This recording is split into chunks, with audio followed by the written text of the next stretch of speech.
I know we're into February, but it's never too late to add a new journal to your lineup if it's something you're excited about. Introducing my pen and ink journal, a place to catalogue my fountain pen collection, keep track of when I ink a pen and what I ink it with, and have a great time playing with swatches of the inks that I have available to me.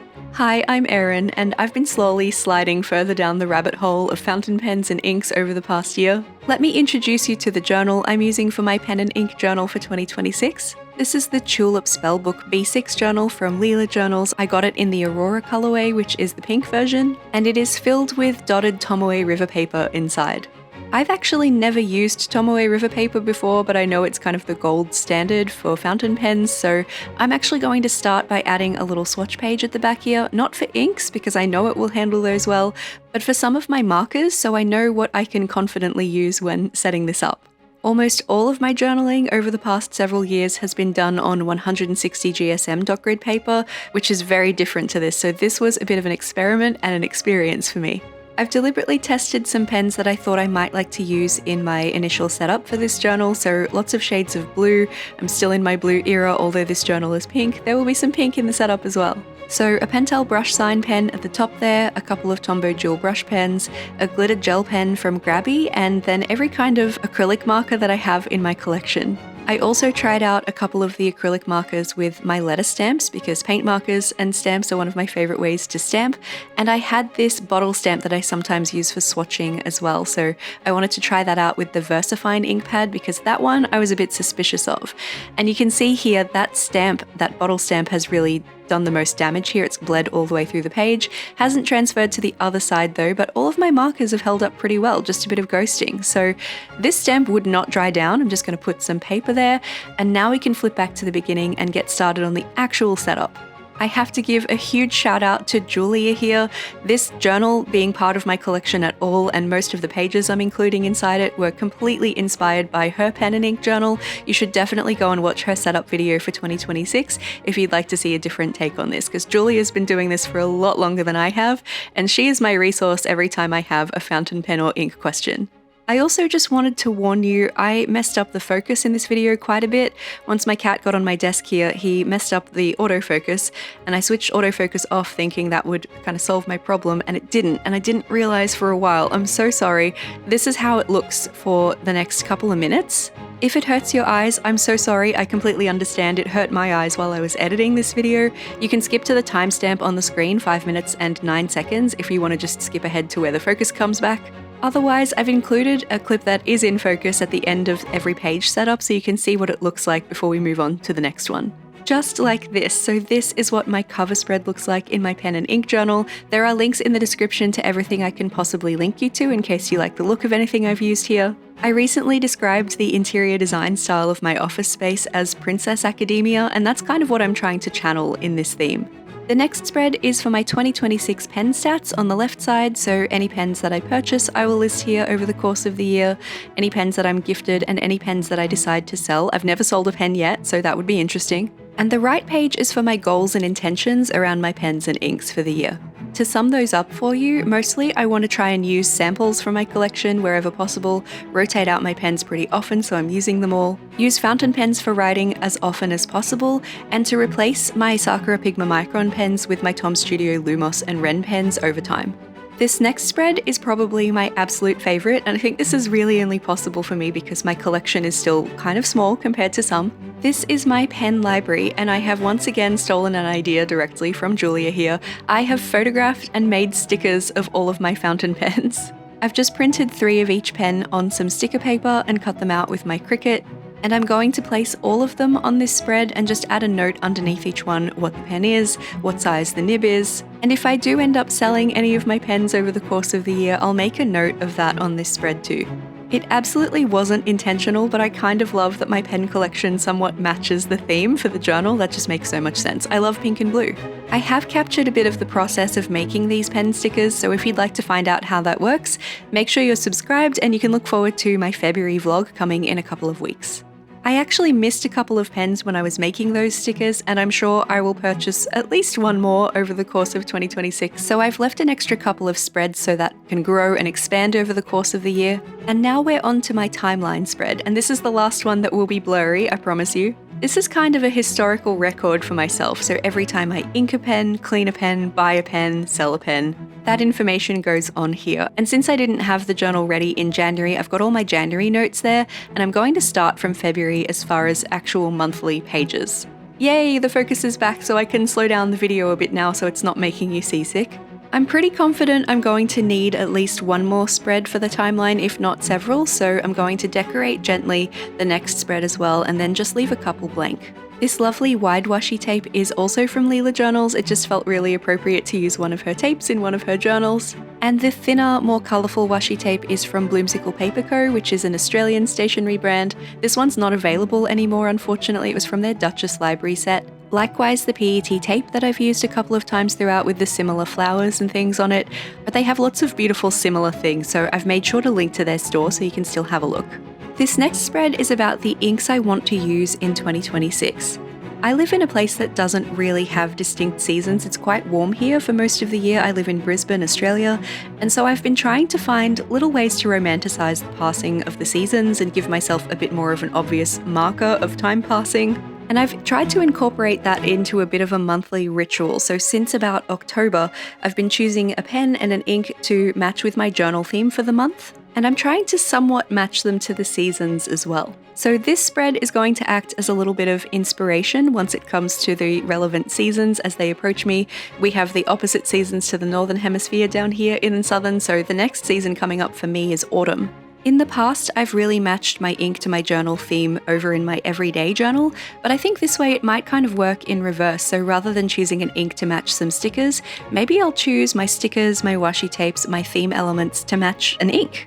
Initially, I was quite resistant to the idea of writing in colours that aren't black, but I've really come around to it. It's actually so much fun. We're going to come back to this spread and add some swatches of some inks that I think I might like to use for these seasons, but for now we're going to move on. From this part of the book onwards, things are going to be set up monthly, kind of like in my everyday journal, but definitely not as labour-intensive as that one. And I'm going straight from February because I don't really have enough information to do something like this for January. I was kind of just using up some pens that were still inked from last year. I'm making my left page my cover page for February, and I'm finding out very, very quickly here why all of my Hobonichi using friends don't love glue tape. They seem to prefer glue sticks. This paper is 52 GSM, which is so very thin, paper thin, you might say, and it just wasn't playing nicely. It wanted to kind of bunch up and tear when I was using the glue tape roller, so I tried to use this glue stick that I have. I'm not really a glue stick girly. It barely did anything. I'm getting in there with a glue pen. It's not really helping that much either. Please help a girl out. Thin paper preferers, what kind of glue are you using on your journal? I've heard good things about the glue brand GLOO. Should I get one of those? I don't know, let me know. This is the pen I'm using for February. It's a maker pen that I picked up at the Melbourne Pen Show last year, so I'm popping its sticker down here. It is from Pete's Bespoke Pens. It's his Baron fountain pen with Chiyogami paper. You've actually seen a little sneak peek at this pen and ink combo already because I used them back on my goals and intentions page, but the ink I've chosen to pair with this pen for February is Ink Institute's Blueberry Milkshake. I believe this was a Dino Rights exclusive at the Melbourne Pen Show. I have a sample of it from a friend, and I'm just giving it a really nice big swatch, writing its title really nice and big here as well with a dip pen. And I'm going to add a writing sample underneath with the ink in the pen so I can really see what that looks like in case I want to do it again in the future. I did manage to write the wrong name for the ink down here though. I just wrote blueberry milk. It is definitely blueberry milkshake. And when this one dries down, the saturated areas have a really lovely purple shift to them. I wouldn't call it a sheen, it's just a little bit of variation, and I think it's so pretty. I fully intend on sharing these pages as I set them up month to month over on my vlog, so if that's something you're interested in, keep an eye out for the vlogs. I post one every month. I'm fully aware that sometimes my inks will bleed through the paper, and sometimes the reverse side won't be especially usable. That's actually why I've covered the left side there with this scrapbooking paper. This one's from Paper Monogatari and it's usually included in most of Anna's collections, but her store is closed while she's on maternity leave at the moment, so you can't get this one either. I'm going back to my cover page here for February while the ink dries on the right side, so I'm just layering a couple of little elements and making a little minimal collage in the center of the page here. I'm going to add the word February down the bottom too in some letter stickers from Paper Monogatari, but everything else I'm using is stuff I have also used throughout the rest of the setup so far.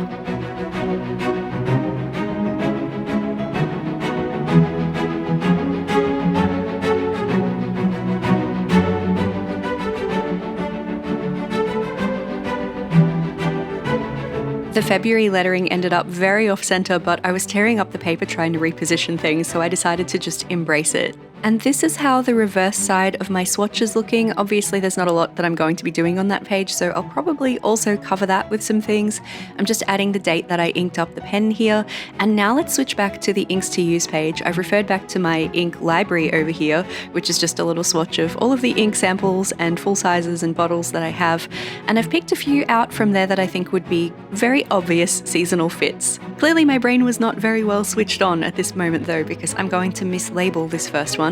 This is Alexander from Van Diemen's, but I was looking at a different sample when I went to write it down, so I'm going to write the wrong title. Alexander is a gorgeous fiery burnt orange with gold shimmer. Down here the first one for winter is Juniper from Tom's Studio. It's a lovely rich eggplant kind of a shade and no shimmer in this one, just straight up colour. I'm labeling these ones with the Tom Studio Lumos pen with one of the fine liner tips in. And this mislabeling here for Alexander is actually a bit of a spoiler for one of the other inks I've got my eye on, because I'm writing down Colourverse Cat's Eye Nebula, which is not an autumn colour at all really. Over here for spring, I'm swatching the Hachimonjia Peach Rose Quartz Jam, which I got at the Melbourne Pen Show. It's so cute, the bottle looks like a jam jar, it's adorable. I actually think it's a bit more of a true pink than a peachy colour. Extremely watery consistency on this one, and it has a lovely subtle kind of a rose gold shimmer in it too, which I guess is where the rose quartz comes from in the name. Here we are for summer. This one is actually the Colourverse Cat's Eye Nebula, not the one in the top left corner where I wrote it the first time around. At least I got that right. I'm rewriting the label for the Van Diemen's Alexander one, and I'm just going to cover it up the top there. I'm just going to stick this right over the top.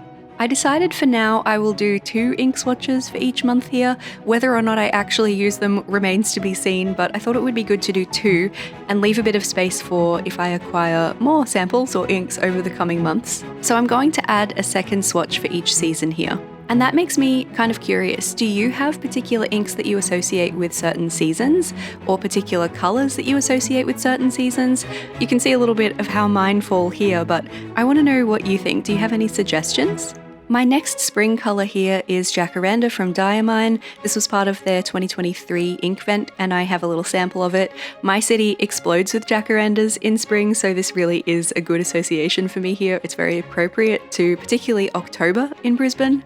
Despite the fact we have mostly evergreen trees in my city, I love the autumn tones for feeling like I'm somewhere that has trees that go that colour. So I'm going with this beautiful rich one from J. Herbon. It's from the 1670 range. This one is Caroube de Chypre. I'm so sorry, I don't know how to say that. But it's a lovely red brown, it's very warm and rich, and I think that's very nice and decadent for autumn. Down here for winter, I thought we'd go with something dark, something a little bit more monotone, so this one is Anubis from Warringal, which is kind of funny because honestly, winter in my city is the same as summer in the United Kingdom, so it's not actually cold, we never get snow, it's very comfortable in fact, but let me just pretend because I love cold weather. And for my final summer colour, I wanted to go with something a little bit oceanic, so I've gone with Wayfarer from Warringal. It's a beautiful, vivid, turquoise teal kind of a colour, and it has purple shimmer, and it's just so lovely. It makes me think of sea creatures. And once all of these swatches have had a chance to dry down, I'm now finished setting up my pen and ink journal, and we can have a little flip through from start to finish.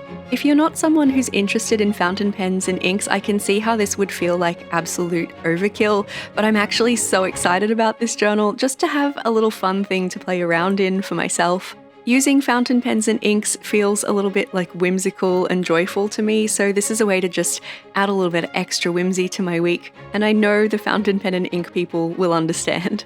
Fountain pen ink bottles and vials feel very apothecary to me. It feels a little bit like magical time travel, and I am someone who has put a lot of time and effort into my handwriting for a really long time, approximately 2 decades, so it's nice to have this place to showcase that and romanticize it a little bit, and I've been very careful to make sure that I have room to grow in this journal in case I fall even further down the rabbit hole. Thank you so much for spending this time with me and bearing with me while I got my focus issues sorted out. I look forward to sharing more of this journal with you on the vlog, and I have all of these pages still empty to fill in. It's very exciting times. I'd love to know if you have a favourite pen or ink in your collection. Let me know down below so I can keep an eye out for it. If you're keen to keep watching, here's a video about my ink library notebook that I set up last year with swatches of everything that I had at the time. And here's another video YouTube thinks you might enjoy.